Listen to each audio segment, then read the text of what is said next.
Com muito prazer recebendo no meu canal o Ciro Gomes, foi prefeito, deputado estadual, deputado federal, governador, 2 vezes ministro, candidato a presidente da República. Agradeço muito o senhor ter aceito o meu convite. E a primeira questão é inevitável frente à terrível situação que nós estamos vendo no Brasil, essa crise política, pode até ser uma crise institucional, nós não sabemos, que foram as declarações, um vídeo de 19 minutos e 9 segundos de um deputado extremista bolsonarista pelo Rio de Janeiro, Daniel Silveira. Eu pergunto para o senhor, e agradecendo outra vez ao senhor ter aceito o meu convite, como é possível nós termos hoje, em 2021, um deputado federal como o Daniel Silveira? Ele é produto de quê, doutor Ciro Gomes?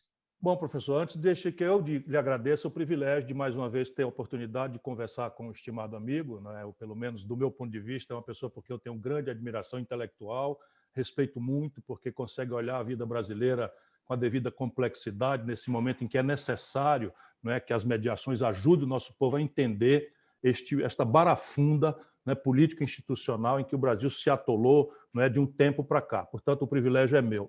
Deixa eu lhe dizer, vem aqui à minha memória, com certo riso, que o primeiro caso de cassação no Brasil por falta de decoro deu-se com um deputado que se deixou fotografar, nos primórdios da fotografia, né, de fraque, aquele casaco do grilo falante, e de cueca, sendo que era uma cueca bastante respeitável, digamos assim, porque era uma cueca que ia quase ao joelho, cueca samba-canção.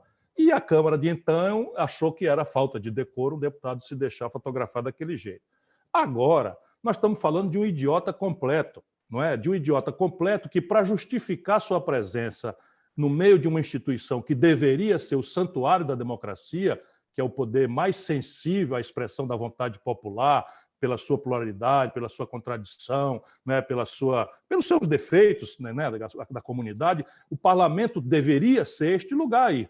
E ele achou um lugar que é um lugar de posição menor, nessa teia de bandidos, aí sim, bandidões de grande coturno, canalhões de grande repercussão histórica para o Brasil, infelizmente, cujo chefe é o senhor Jair Messias Bolsonaro. Este sim, um boçal completo, e o que aconteceu foi exatamente isso. Essa gente medíocre, que não tem ideia, que vem de uma vida de frustração, né, eles precisam se afirmar negando. Então, veja, o ministro Fachin, há destempo, né, 3 anos depois, eu não sou propriamente o maior admirador do comportamento da Suprema Corte brasileira, embora acho que a ela devamos respeito pelo simples fato de que é a Suprema Corte. Mas eu acho que ela tem que ser examinada criticamente e, portanto, nenhum problema. Para mim, não acho que a nossa Suprema Corte esteja se comportando, inclusive neste episódio, eu temo que esteja acontecendo um grande acordão, o que rasga a lei e nos desestimula a todos nós democratas que saímos em defesa da autoridade institucional ferida. Mas o que aconteceu é exatamente isso, é uma expressão vulgar, boçal, de uma coisa muito mais grave, né, que infelizmente está na presidência da República. Só tem um reparo para isso, é a cassação do mandato e a prisão dele, porque é assim que está escrito na lei. Colocar uma questão ainda no campo político, antes de entrarmos em questões muito graves, como a pandemia, a economia, a crise social que o Brasil vive. Ainda vamos ficar no campo político. Eu queria colocar para o senhor, agora nesses dias, já desde a semana passada, o PT já lançou informalmente um candidato. Expressão usada foi que o Fernando Haddad ele teria tido uma conversa com Lula. Ele disse: olha, entre em campo, vai, você vai ser o candidato. E agora mesmo, há minutos atrás, estava acompanhando também uma entrevista do ex-presidente Lula, e está claro que ele seria o candidato ou seria o seu candidato, o Haddad. Portanto, o PT já entrou em campo. O Guilherme Boulos, do PSOL, no campo também mais à esquerda, deixou claro, numa brevíssima intervenção, que não teria gostado disso, acha que primeiro precisava discutir o projeto para depois a candidatura. O PCdoB, eu não sei que posição vai tomar. Eu pergunto ao senhor, o PDT e o senhor que foi candidato na última eleição, como é que o senhor analisa o lançamento da candidatura do PT? E, segundo ponto, o senhor é candidato em 2022 a presidente da República? Bom, indo por partes, eu tenho uma indicação do meu partido, o PDT, para ser candidato. E não vou abrir mão dessa missão que eu tenho do meu partido, é uma missão difícil, complicada, mas eu só aceitaria recuar dessa missão em nome de uma coisa maior. Essa coisa maior necessariamente passa pela definição clara, explícita, coerente de um projeto nacional de desenvolvimento que sinalize para o futuro do país a partir do momento que nós estamos vivendo hoje.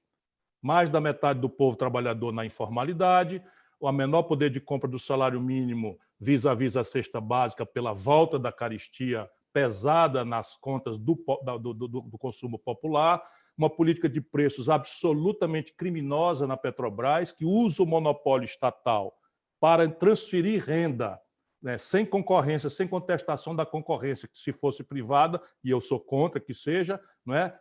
Mas ela abusa porque não tem quem, a gente tem que comprar a gasolina dela. E nós estamos dolarizando os preços e importando praticamente toda a querosene de aviação, boa parte do gás de cozinha. Isso está, enfim, discutir esse conjunto de coisas, como estamos, por que chegamos a tanto, porque se a gente não tiver clareza de que não foi o nosso povo que mudou de posição, quem mudou radicalmente a condição do Brasil foi o PT. Lamentavelmente, eles não querem fazer essa reflexão. Portanto, sem essa discussão, e não é para dar chicotadas, para fazer a catarse, para punir, fazer as punições, as penas dos pecados, não é para isso, não. É para a gente se reconciliar com o povo, professor. Porque o povo brasileiro está muito aborrecido com razão, porque foi levado à crença, nos primeiros momentos do PT, pela expansão do crédito, pela melhoria do poder de compra do salário mínimo, pela consolidação de políticas sociais compensatórias, especialmente por esses três movimentos, de que a coisa ia. Então, 50 milhões de brasileiros, né, ascenderam socialmente. E com o próprio PT, esses 50 milhões de brasileiros foram todos para o breco, para o brejo. Por quê? Porque a crise de 2008 apanhou o PT no governo com absoluta incapacidade de entender o Brasil. Nós temos 14 anos depois do PT o sistema tributário mais estapafúrdio e perverso e injusto do mundo. Para dizer aqui apenas uma coisa que é central. Portanto, isto é o que importa. Não vai acontecer, professor. Não vai acontecer. Por quê? E é preciso que grandes jornalistas com essa capacidade intelectual que o senhor e poucos têm, compreendam isso e tragam a reflexão popular. A Lava Jato, o lavajatismo, introduziu uma loucura na institucionalidade brasileira, que foi o fim do financiamento empresarial, em cima de todo o escândalo, e a população queria uma resposta para isso, e aí se introduziu o financiamento público de campanhas com o seguinte critério: R$ 1 bilhão distribuídos aos partidos conforme a proporção de quantos deputados federais aquele partido tem. Portanto, a discussão real do país, da economia, da conjuntura, da visão de economia política, tudo isso é hoje uma retórica mentirosa, porque por trás de pano, embaixo do bastidor, o realismo político é: vamos lançar candidato a presidente, todos nós, para fazer bancada e pegar um quinhão dos bilhões de reais de dinheiro público para o financiamento das campanhas. Essa é a razão do PT, porque se tem, acredite, Vila, se tem, me permita chamá-lo assim, né, se tem um político brasileiro que conhece tudo da alma do povo, esse se chama Luiz Inácio Lula da Silva.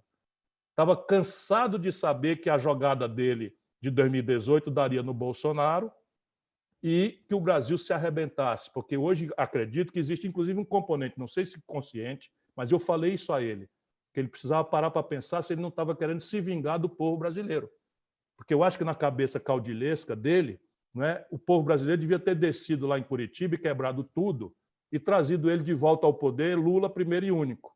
Como não aconteceu nada disso, ele desenvolveu uma animosidade com o povo brasileiro e acho que ele gostaria que o povo brasileiro pagasse mais caro ainda do que está pagando por não ter ido ali fazer essa coisa. Isso é uma hipótese minha para os psicanalistas analisarem. O prático, entretanto, é que eles vão disputar repetindo o mesmo filme de 2018.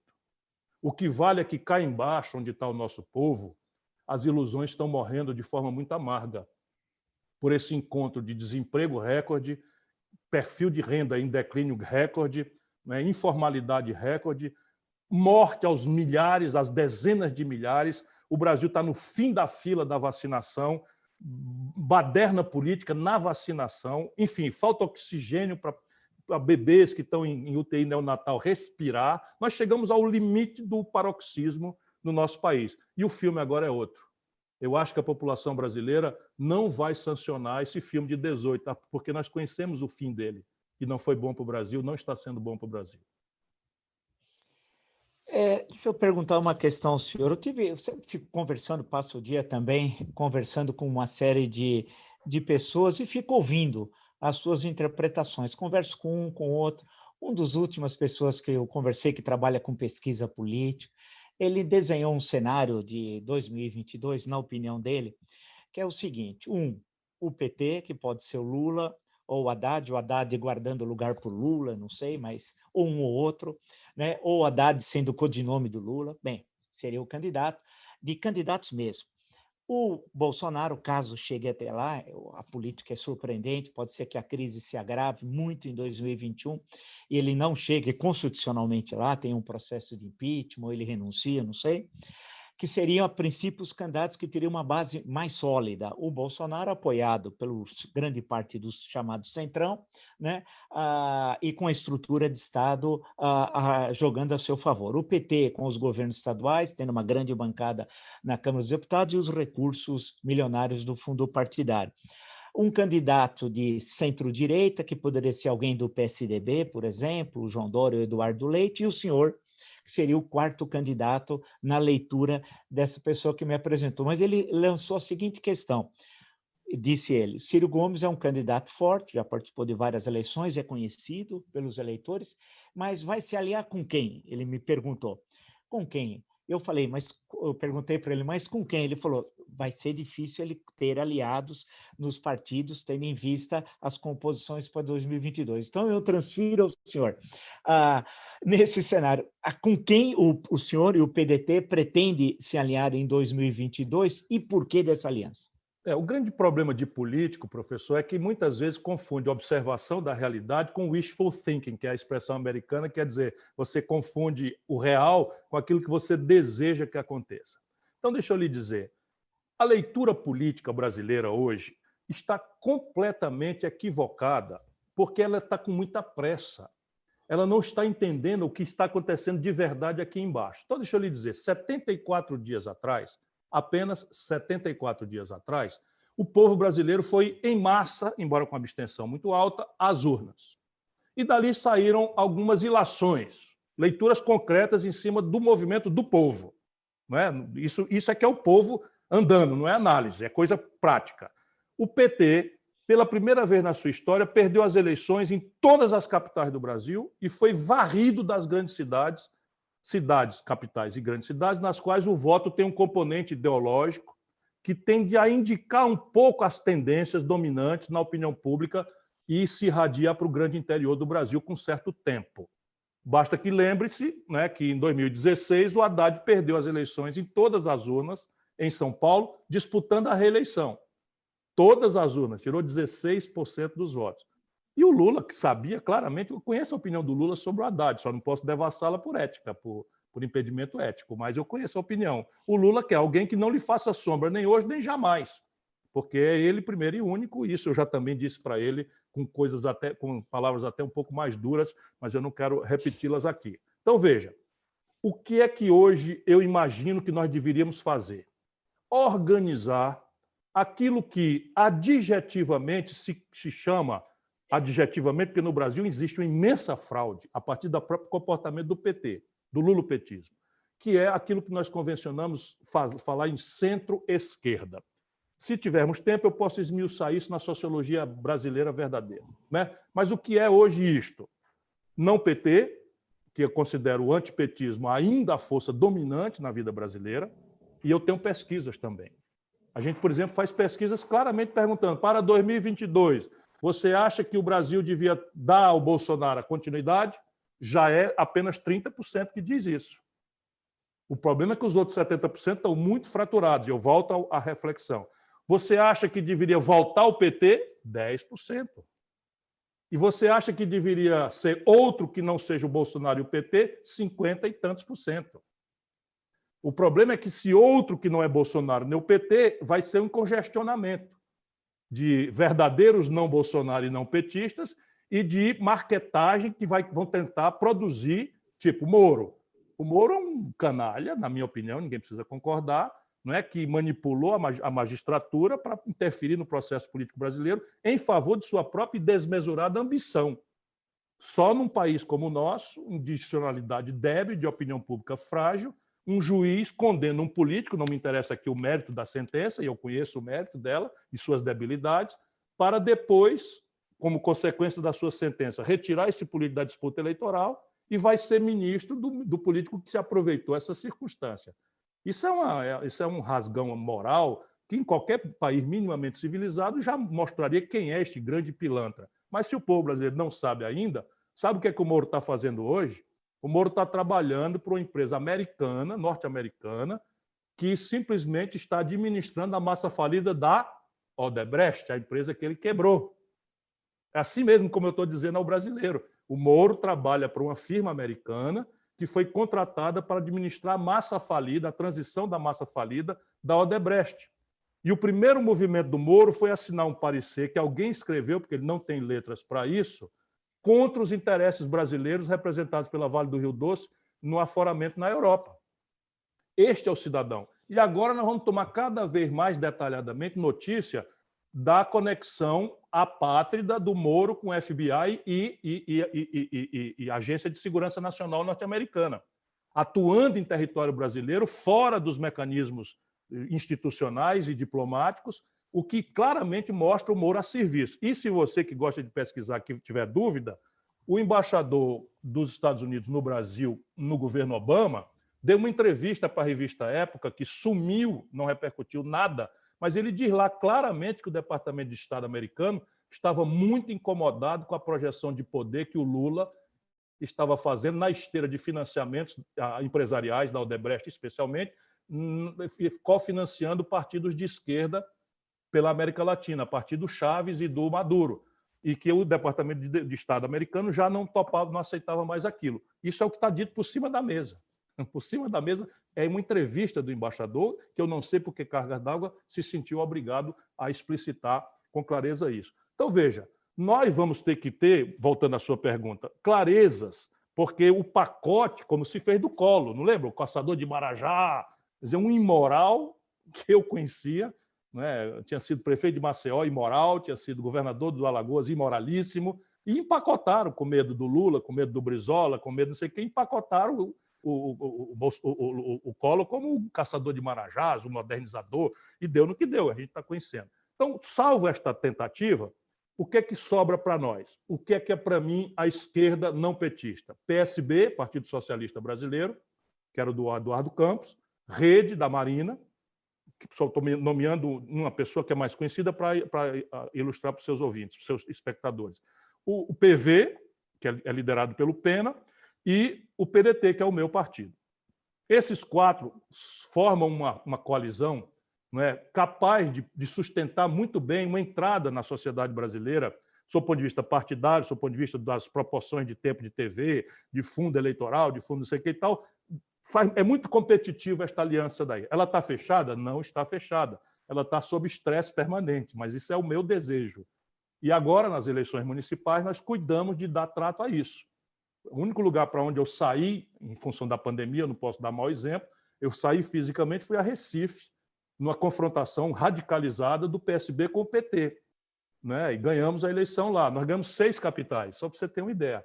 Juntos, não só com o PSB, mas aí qual é o centro que eu procuro? E eu estou procurando o centro que, na política, é uma forçação de barra, vai me perdoar, mas na política é o DEM. Aí você diz, mas o DEM? Pois é, o DEM. O DEM são vários DEMs, né? O DEM são vários DEMs. Eu conheço todos eles de longa data. Então tem o DEM, Ronaldo Caiado. Ronaldo Caiado votou em mim. O governador de Goiás votou em mim lá atrás, numa eleição dessas que eu fui candidato. Fui colega dele, deputado. É um governador muito respeitável, ultraconservador, talvez não seja ao centro, mas é um democrata. E eu, se eu quero a companhia deles, quero. Ele está lá para o Bolsonaro. Aí tem o Onyx Lorenzoni. O Onyx Lorenzoni é um fascista.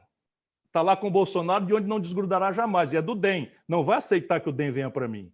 É uma disputa que eles vão fazer. Mas eu quero dizer, vou desdenhar? Não, eu quero. Eu quero por quê? Porque eu quero sinalizar para a indústria nacional brasileira que está acabando, Quero sinalizar para o agronegócio moderno do Brasil, que sabe que não adianta nada produzir em cima de depredação ambiental, de produzir em cima de exploração de trabalho em condição análoga de escravo, que não pode enfrentar ou destruir comunidades tradicionais indígenas, etc, etc. Por quê? Porque isto, além de ser incorreto em si, isto simplesmente vai matar o agronegócio nas comunidades internacionais, porque o mundo está ficando assim, muito mais exigente da questão de formalização. Então, eu estou dizendo para eles. Aí você tem outros pedaços que estão aí, fios desencapados. O PSD, que é conhecido pela liderança do Kassab. Eu tenho uma relação com o Kassab. O Kassab era vereador de São Paulo, votou em mim para presidente da República. Que é a minha vivência, eu tenho muita experiência, conheço os atores todos. Então, o que eu estou querendo claramente é emblocar essa esquerda não petista e fazer uma cena ao centro para que a gente sustente na sociedade brasileira a mudança que eu quero propor. Antes de entrar para a questão econômica, Ciro, e a questão da saúde pública, nós vemos a crise mais grave sanitária da história do Brasil republicano, né? Eu queria só pegar uma questão da sua resposta e lembrar que o senhor também é um professor de direito. A questão da Lava Jato. O senhor fez referência à ação do juiz Sérgio Moro e depois ele tendo um benefício, tendo em vista que a condenação do Lula impediu que ele fosse candidato e que disputasse com o Bolsonaro, e ele foi ministro da Justiça até abril do ano passado do governo Bolsonaro. A questão que certamente alguém que nos acompanha colocaria ao senhor é a seguinte: não houve corrupção na Lava Jato? Pedro Barusco, Paulo Roberto Costa, pessoas, a Transpetro, tem um político do Ceará, Sérgio Machado, que é um escândalo tal. E poderíamos lembrar, quer dizer, o escândalo em si existiu, quer dizer, os desvios ocorreram. Queria só colocar essa questão. A roubalheira no governo do PT foi endêmica, foi sistêmica, fez parte da linguagem central do modelo de poder deles. Isso não tem a menor dúvida. Quando eu condeno o comportamento do Sérgio Moro, é porque ele sabe o que ele fez. Nós vamos ver isso já já, mas quem tiver a paciência, vai no Google e levanta as minhas opiniões há 3, 4 anos atrás, em que eu dizia que ele estava semeando nulidades, que é o velho professor de direito. Sabe, às vezes, eu conheço o Brasil, quem quiser duvidar, a Operação Satyagraha tinha o juiz Valentão, tinha o procurador da República Valentão, tinha o delegado da Polícia Federal Danadão, etc, etc. Tudo foi anulado.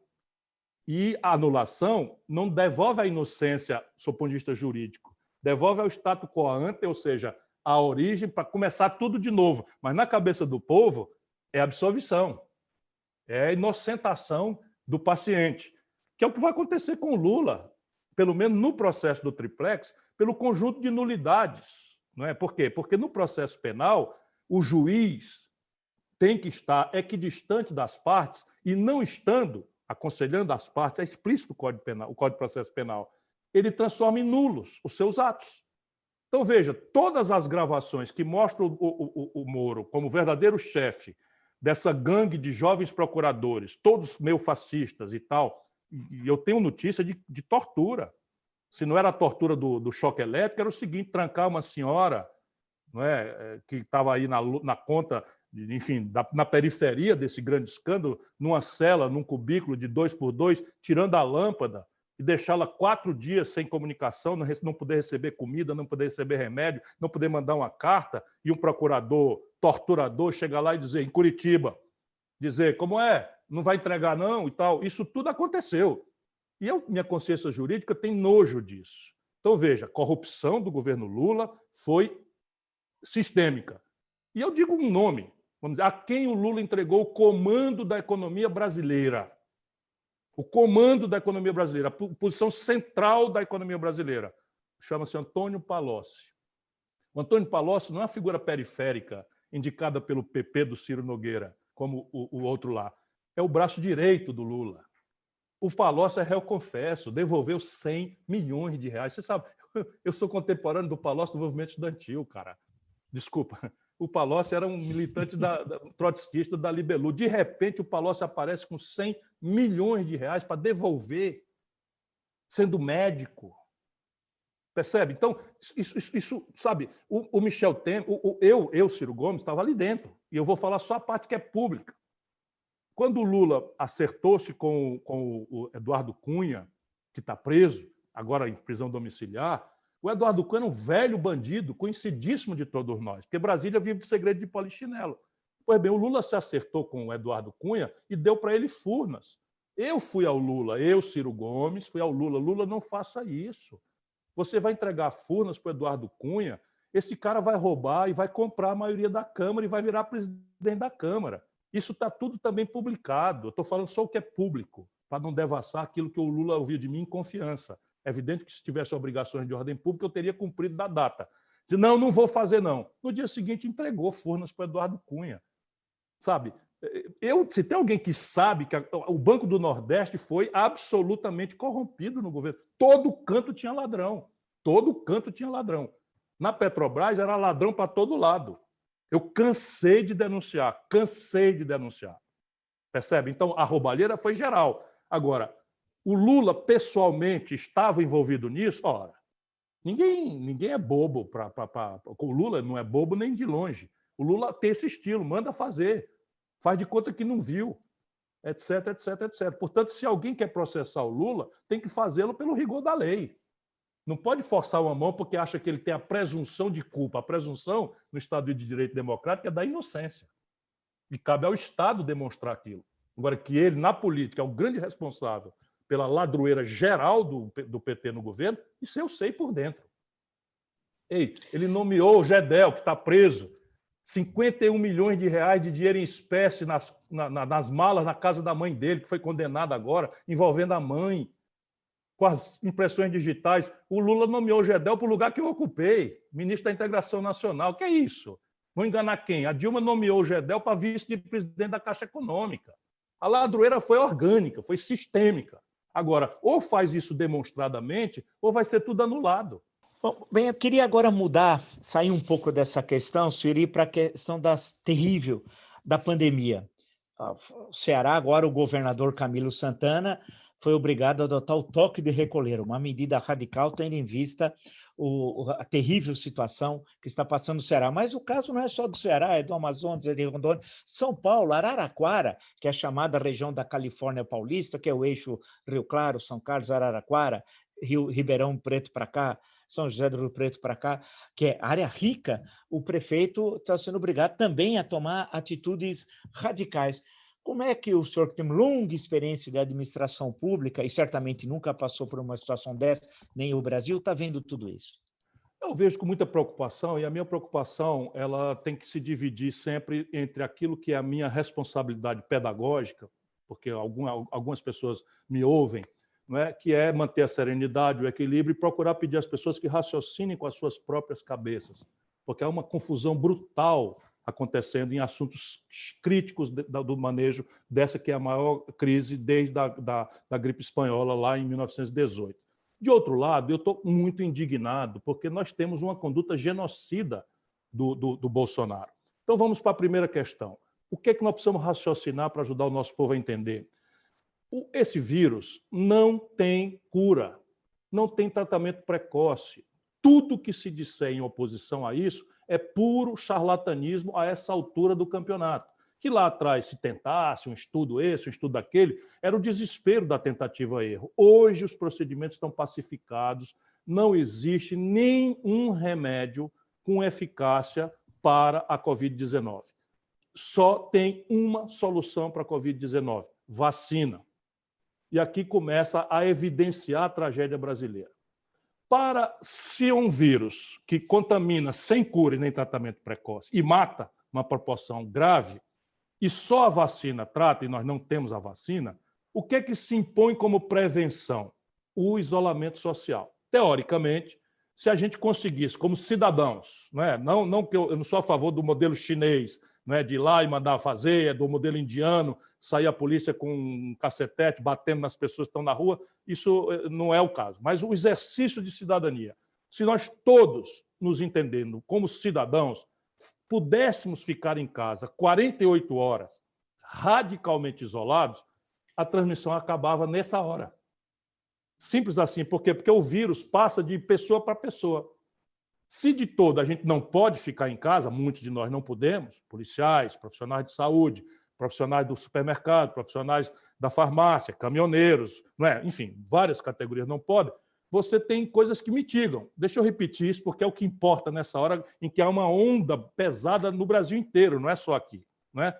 É usar máscara e fazer o distanciamento social mínimo, 2 metros, e isso chega a ser cruel, a gente recomendar isso para um povo que vai entupido dentro de ônibus e de trem nas periferias do Brasil, enfim, mas é o que tem que ser feito, e álcool em gel, quando puder, ou sabão, para quem não puder, o álcool em gel.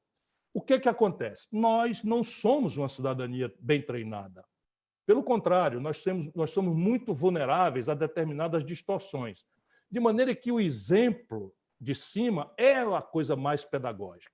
E aí, veja, este fim de semana, Vila, eu gosto mais do exemplo do que do discurso. Esse fim de semana, eu vi uma propaganda do governo federal dizendo que o Joãozinho e a Maria iam voltar para a escola, mas que era preciso tomar cuidado para fazer isso tudo que eu já falei. Usar máscara, o distanciamento, não pode trocar o material. Propagandazinha muito bobinha, mas o Ministério da Educação assina, governo não sei das quantas, Bolsonaro. E quando acaba o intervalo onde sai essa propaganda, entra a notícia do Bolsonaro aglomerando, sem máscara, dezenas de imbecis nas praias de Santa Catarina. Olha, para eu chamar uma fração do meu povo de imbecil, é porque estou no limite, realmente. Dezenas, porque ele mobiliza nesses grupos de WhatsApp, e ele lá, sem máscara, andando de jet ski, o Brasil inteirou 240 mil mortos nesse fim de semana. Percebe? Então, o exemplo de cima... E ele é orientado por esse Bannon, que é um bandido que foi perdoado depois de ser condenado nos Estados Unidos. O que ele faz? Ele introduz a confusão em todos os assuntos que consulta a responsabilidade dele. Então, veja, o que ele diz? Tem uma crise econômica, a culpa é do governador. Ou seja, o governador que está salvando vidas, o governador como o do Ceará, que teve que fazer praticamente contrabando de testes, não foi contrabando propriamente, porque nós trouxemos, enfim, mas nós tivemos que contratar, Vila, um avião da Etiópia para fugir do sequestro de respiradores, EPIs e testes para a Covid lá atrás, porque os canalhas que nos governam, Bolsonaro e esse Palermo, que é general, uma das coisas que nós precisamos conversar é sobre a formação e os critérios de promoção. Não é possível um general... Eu cresci a vida inteira tendo um respeito e um acatamento a despeito de todo o conhecimento histórico, não é, recente do que andaram fazendo, mas eu cresci imaginando que general é um negócio muito, né, respeitável, bem formado e tal. Esse cara é um Palermo, é um analfabeto de pai e mãe, é um idiota completo e canalha, sabe? O Bolsonaro mandou e ele cumpriu, foi lá para Manaus determinar desova de cloroquina comprada com 6 vezes o preço superfaturado. Tudo que eu estou lhe dizendo eu posso provar, tudo com documentos. 6 vezes o preço. Está tudo estragando.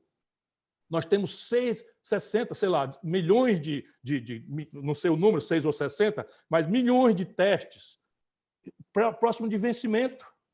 Vão vencer, vão caducar, não presta mais. E tudo que nós precisamos fazer para ordenar o isolamento social e atenuar o efeito econômico é testar em massa. Compreende o que eu estou dizendo? Então, é um desastre completo. Agora, a vacina. Veja, em agosto, e eu estou acompanhando isso com especialistas, eu tenho conexões nas universidades por aí afora, e estou forçando a mão para entender, para compreender as coisas, consulto as pessoas, esse é o meu jeito de tomar chegada nos problemas. Pois bem, em agosto, a Pfizer anunciou que tinha chegado ao princípio ativo de uma vacina. Ia começar os testes, que são padronizados, tem fase 1, fase 2, fase 3, enfim, mas que tinha chegado ao fase. E, para projetar sua base produtiva, mandou uma espécie de ofício circular para o planeta Terra, com certas proporções, e ofereceu ao Brasil, estou falando em agosto, com ofício recibado, ou seja, protocolado, tenho cópia, ofereceu ao Brasil 70 milhões de doses para entrega em dezembro passado. Sabe o que aconteceu? O governo Bolsonaro não respondeu ao ofício. Data na qual o Bolsonaro estava pondo em dúvida a necessidade de vacinação e chegando a dizer, para atingir a camada popular mais sofrida, que não sabia se a pessoa tomando uma vacina dessa ia virar um jacaré. Este canalha que está na presidência da República disse isso. Não há outra palavra. Eu não quero ser elegante, eu sei ser elegante, mas com esse homem nós temos que encará-lo de frente. Ele disse, e aqui, entre nós letrados, parece uma metáfora, não é? Que apenas agudiza a insegurança em relação à vacina, mas no povão, que eu conheço bem, as pessoas ficaram apavoradas. Aí inventa que vê um chip chinês, esses grupos de WhatsApp que ele comanda, não é? Que vê um chip que vão alterar a constituição genética das pessoas de maneira, Vila, que um país que está acostumado a ser vacinado em massa, nós recebemos um prêmio mundial por erradicar a poliomielite, por exemplares campanhas de vacinação, em que nós chegamos a 98%, 97% da população. Eu era governador do Ceará quando participei dessa premiação, recebi meu quinhão desse prêmio. Este canalha parou de vacinar de sarampo. Voltou o sarampo epidemicamente, e agora, na pandemia, nós vamos simplesmente garantido ser o segundo lugar do mundo em mortandade. O segundo lugar do mundo. A Índia está chegando, mas nós aceleramos. Faz 29 dias hoje, Vila. 29 dias hoje. A elite brasileira não pode andar anestesiada do jeito que anda. 29 dias que morrem mais de 1.000 pessoas, em média, por dia no Brasil. 29 dias a média está acima de 1.000 pessoas. E vamos fazer o quê? Só temos um jeito, é criar uma onda, pressionar no limite extremo. Eu representei para o Comissariado dos Direitos Humanos da ONU, da OEA, representei para o Tribunal de Haia, porque aqui, não é, a gente não consegue. A institucionalidade brasileira, não é débil. O Supremo fez essa prisão, eu tenho meu apoio entusiástico, a gente tem que defender a democracia, mas o Supremo fez isso em causa própria. Está se defendendo. E a nossa nação, quem vai defender? Eu queria colocar uma questão sobre a questão econômica, né?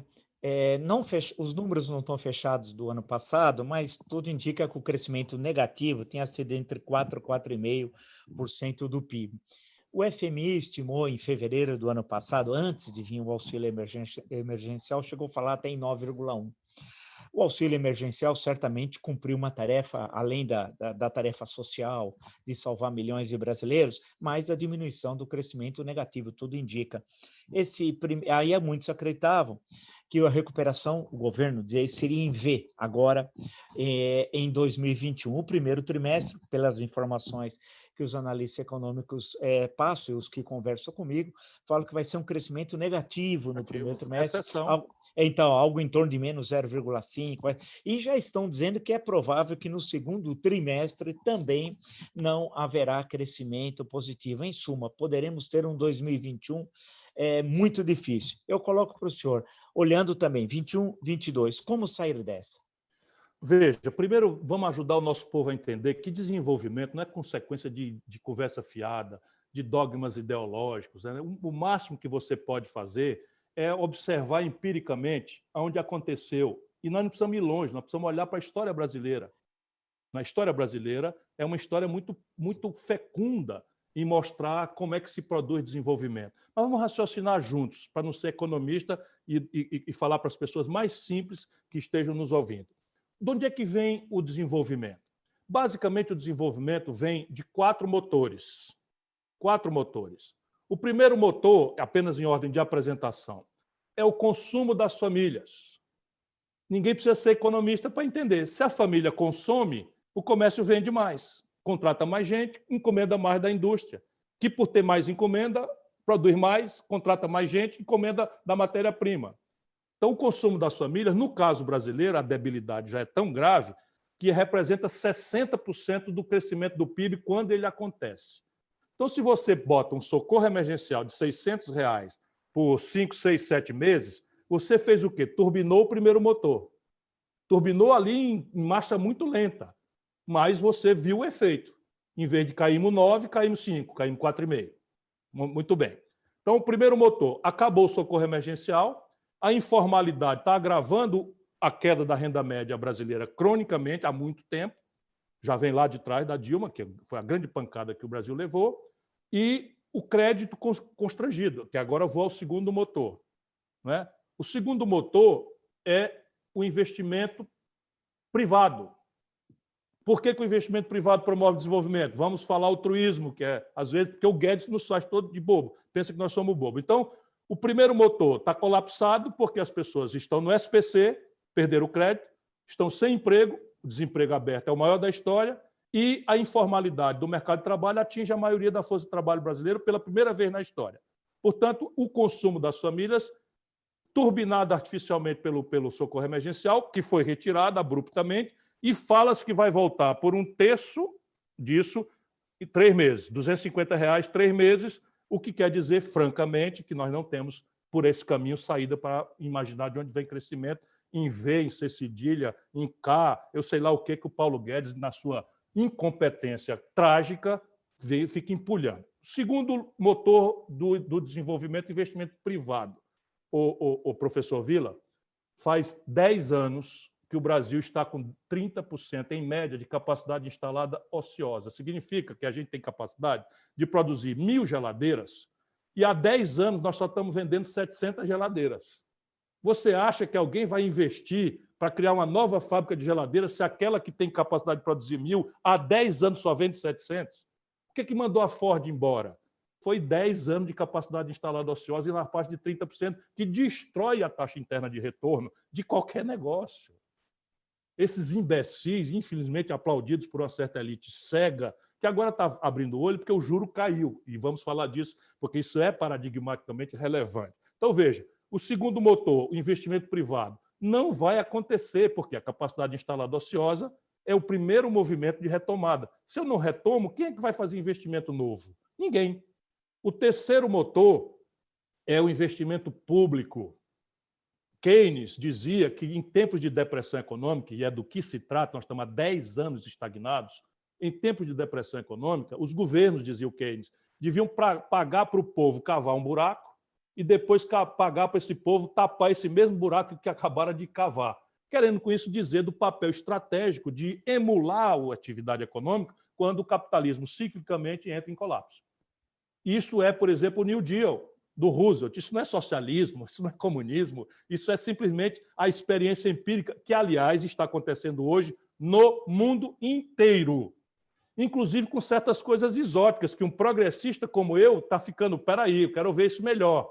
Mas nós temos gente como André Lara Rezende, espelhado por Larry Summers, ninguém menos do que o meu contemporâneo, o ministro da Fazenda, ele secretário do Tesouro americano, um reaça orgânico, um dos grandes paladinos do neoliberalismo fundador, ele está simplesmente propondo a emissão monetária como um mecanismo de financiamento.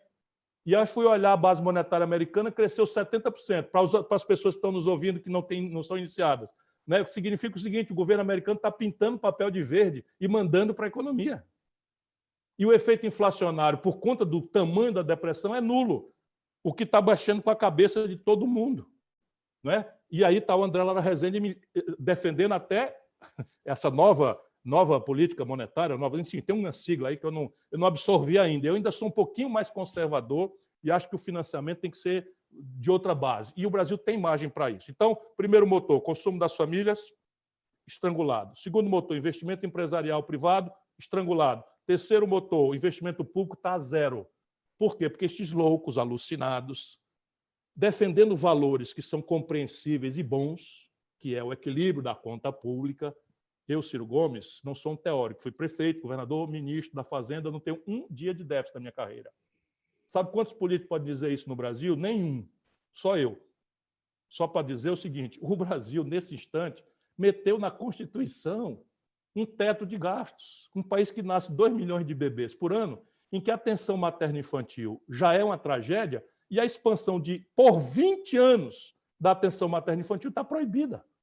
Com status constitucional, sabe onde é que existe isso? Em qualquer manual, qualquer livro, qualquer almanaque, ou na experiência prática de qualquer país do planeta Terra, do Oriente ou do Ocidente, em nenhum lugar, Vila. Meteram isso na Constituição brasileira. Aí sabe como é que nós estamos enfrentando a pandemia? Com um truque. O Congresso, à custa de muita fisiologia, de muito clientelismo, cria orçamentos paralelos. O povo não sabe, mas o Brasil está entrando para março sem aprovação do orçamento do ano 21, que tinha que ser aprovado entre setembro e dezembro. Ano 21 não tem um orçamento aprovado e vão falar em orçamento de guerra. Para quê?